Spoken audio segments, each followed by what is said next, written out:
So okay guys, let's just tweak our main cloners here, and this is going to be the last lesson of this section. We're going to be doing the final tweaks. The first thing I want to adjust, I think if I just enable my other effectors, um, the fact is right now this shader effectors, this final shader effector that we added, as you can see, appears about frame 216, and we want to appear much more quicker, maybe something like uh, maybe really about here, about frame 75, something like this. So the solution for that, you simply open up your material and go inside that sequence that you've loaded, and down here in the animation you can change this start frame. For example, if I change this to start from frame 100, and if I take a look now, it should kind of start a bit quicker. As you can see, start about here, and this is quite nice, actually, exactly what we want.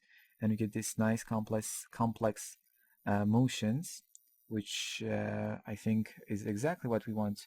We don't need too much because we're not going to be seeing so much of them when we render our main logo, and when we add our main logo, the focus will be on that. So this is just extra motion to make our scene as complex as it's possible.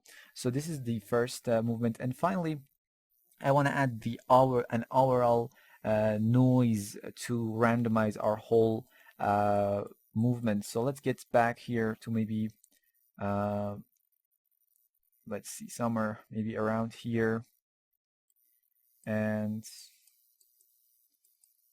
let's see where we are there. I'm going just to make sure I am in the high detailed version of Cinema 4D. Okay, and also make sure delay effector really is turned off because it's can cause problem for your viewport display. So let's just select the cloner and MoGraph effector. We're going to be adding a simple random effector. Okay.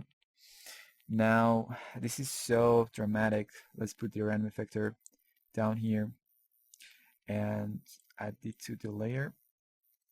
The random effector, basically what it does right now, it's we just wanna work on the Y position, and let's go to something like 5 centimeters, and let's see,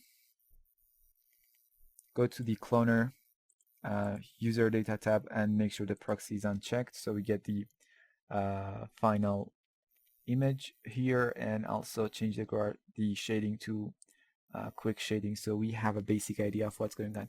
Now select your random effector. Looks like 5 centimeters too much. Let's go something like 2 centimeters, and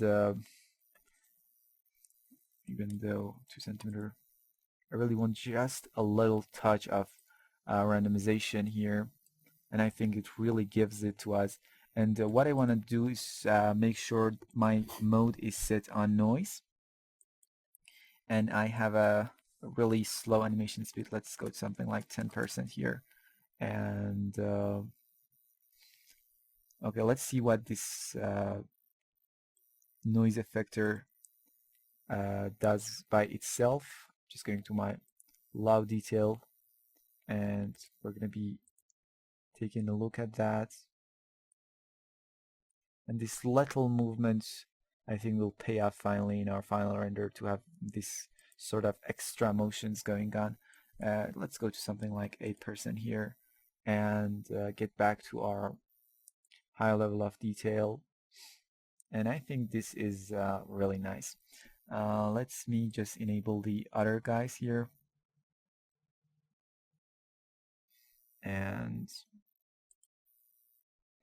it's gonna take some time to really load up those textures. And okay, we have delay effector again. Delay effector can really cause problems sometimes, but I think this is very nice, and that random effector, that randomization, adding much more to the render setup. So that's it, and I think we are sort of finished. We are definitely need to kind of come back and tweak some of the stuff. Just one important thing that I just before I have to make sure that this random has the same fall off as our shader. I'm just going to the easy way select, just make it box, and you can copy the values here. 330. Let's just do it quickly. 120, 190. And the fall off 27% will possibly be enough. Let's go to something like 30%. And make sure you invert that. And there we go. Now the random effector wouldn't be in our where our main logo will go. So that's it. See you in the next section.